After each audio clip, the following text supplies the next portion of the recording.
ಭಾರತ ಮತ್ತು ಪಾಕಿಸ್ತಾನದ ನಡುವೆ ಯುದ್ಧದ ಸನ್ನಿವೇಶ ಸೃಷ್ಟಿಯಾಗಿದೆ.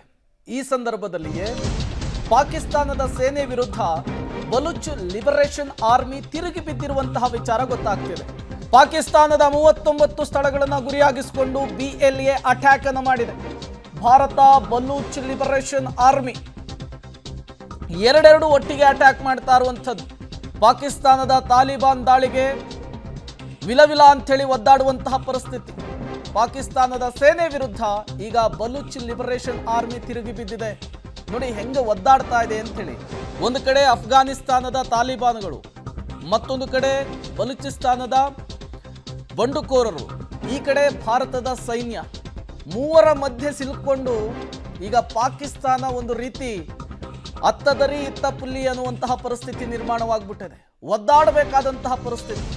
ಪದೇ ಪದೇ ಚೀನಾ ಪಾಕಿಸ್ತಾನಕ್ಕೆ ಹಸ್ತಕ್ಷೇಪ ಮಾಡ್ತಾ ಇರೋದಕ್ಕೆ, ಅಲ್ಲಿಯ ಸಂಪನ್ಮೂಲವನ್ನು ತೆಗೆದುಕೊಳ್ತಾ ಇರೋದಕ್ಕೆ ಬಲೂಚಿಸ್ತಾನ ದೊಡ್ಡ ಮಟ್ಟದ ಆಕ್ರೋಶವನ್ನು ಹೊರಹಾಕ್ತಾ ಇದೆ. ಈ ಹಿಂದೆ ಟ್ರೈನನ್ನು ಅಪಹರಿಸಿದ್ರು, ಅದಾದಮೇಲೆ ದೊಡ್ಡ ಮಟ್ಟದ ಬೆಳವಣಿಗೆ ಆಗಿತ್ತು.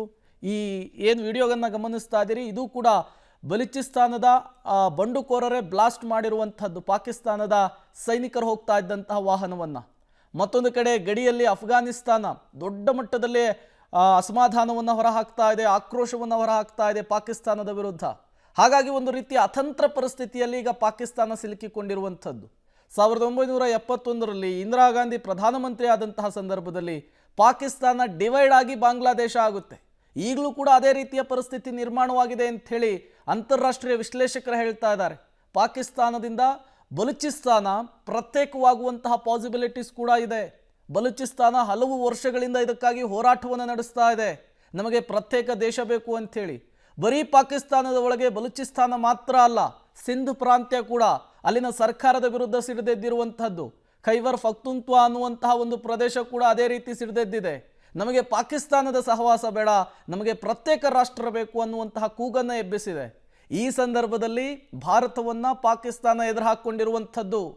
ಪಾಕಿಸ್ತಾನಕ್ಕೆ ಭಾರತ ಕೊಡ್ತಾ ಇರುವಂತಹ ಒಂದೊಂದು ಏಟು ಕೂಡ ಮರ್ಮಾಘಾತವನ್ನು ಕೊಡ್ತಾ ಇದೆ. ಉಸಿರು ತೆಗೆದುಕೊಳ್ಳೋದಕ್ಕೂ ಕೂಡ ಕಷ್ಟ ಆಗ್ತಾ ಇದೆ. ಅದರ ನಡುವೆ ರಾಜಕೀಯ ಅಸ್ಥಿರತೆ, ಆರ್ಥಿಕ ಪರಿಸ್ಥಿತಿ ಬರ್ಬಾದಾಗಿ ಹೋಗಿದೆ. ಇವೆಲ್ಲವೂ ಕೂಡ ಪಾಕಿಸ್ತಾನಕ್ಕೆ ಒಂದು ರೀತಿ ನುಂಗಲಾರದ ಬಿಸಿ ತುಪ್ಪವಾಗ್ತಾ ಇರುವಂಥದ್ದು. ಒಂದು ಕಡೆ ರಾಜತಾಂತ್ರಿಕತೆಯ ಹೊಡೆತ, ಮತ್ತೊಂದು ಕಡೆ ಬಲೂಚಿಸ್ತಾನಿಗಳು ಆ ಕಡೆ ಅಟ್ಯಾಕ್ ಮಾಡ್ತಿದ್ದಾರೆ, ಈ ಕಡೆಯಿಂದ ಭಾರತದ ಸೇನೆ ಮಾಡ್ತಾ ಇರುವಂತಹ ದಾಳಿ, ಇವೆಲ್ಲವೂ ಕೂಡ ಪಾಕಿಸ್ತಾನವನ್ನು ನಲಗಿಸ್ತಾ ಇದೆ.